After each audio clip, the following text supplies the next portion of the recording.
श्रीमद्भागवत महापुराण प्रथम स्कंद 18वां अध्याय। राजा परीक्षित को श्रृंगी ऋषि का शाप। श्लोक क्रमांक 14 के पश्चात। तन्नो भवान् वै भगवत् प्रधानो महत्तमैकान्तपरायणस्य हरेरुदारं चरितं विशुद्धं शुश्रूषतां नो वितनोतु विद्वन्। स वै महाभागवतः परीक्षिद् येनापवर्गाख्यमदभ्रबुद्धिः ज्ञानेन वैयासकिशब्दितेन भेजे खगेन्द्रध्वजपादमूलम्।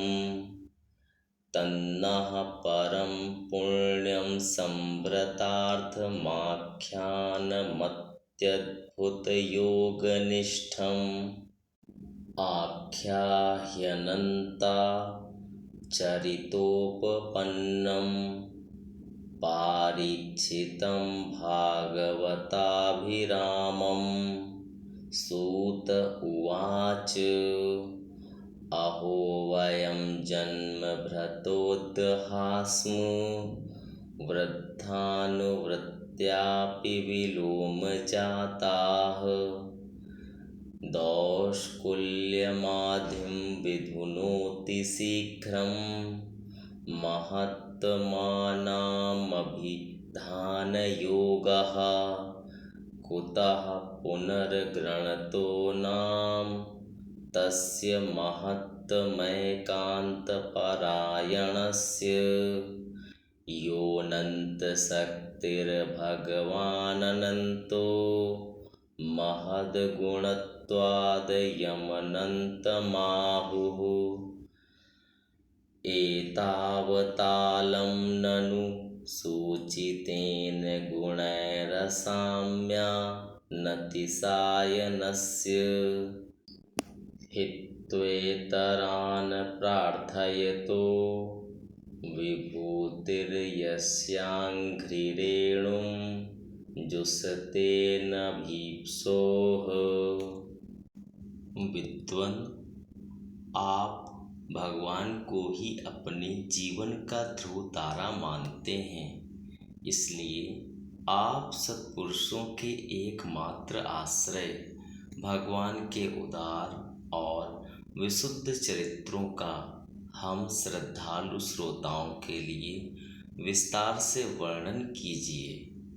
भगवान के परम प्रेमी महाबुद्धि परीक्षित ने श्री सुखदेव जी के उपदेश किए हुए जिस ज्ञान से मोक्ष स्वरूप भगवान के चरण कमलों को प्राप्त किया, आप कृपा करके उसी ज्ञान और परीक्षित के परम पवित्र उपाख्यान का वर्णन कीजिए, क्योंकि उसमें कोई बात छिपा कर नहीं कही गई होगी और भगवत प्रेम की अद्भुत योग निष्ठा का निरूपण किया गया होगा।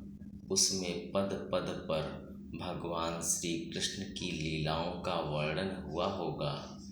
भगवान के प्यारे भक्तों को वैसा प्रसंग सुनने में बड़ा रस मिलता है। सूत जी कहते हैं, अहो, विलोम जाति में उत्पन्न होने पर भी महात्माओं की सेवा करने के कारण आज हमारा जन्म सफल हो गया, क्योंकि महापुरुषों के साथ बातचीत करने मात्र से ही नीच कुल में उत्पन्न होने की मनोव्यथा शीघ्र ही मिट जाती है। फिर उन लोगों की तो बात ही क्या है जो सत्पुरुषों के एकमात्र आश्रय भगवान का नाम लेते हैं। भगवान की शक्ति अनंत है, वे स्वयं अनंत हैं।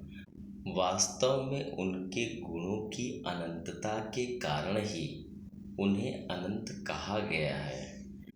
भगवान के गुणों की समता भी जब कोई नहीं कर सकता, तब उनसे बढ़कर तो कोई हो ही कैसे सकता है।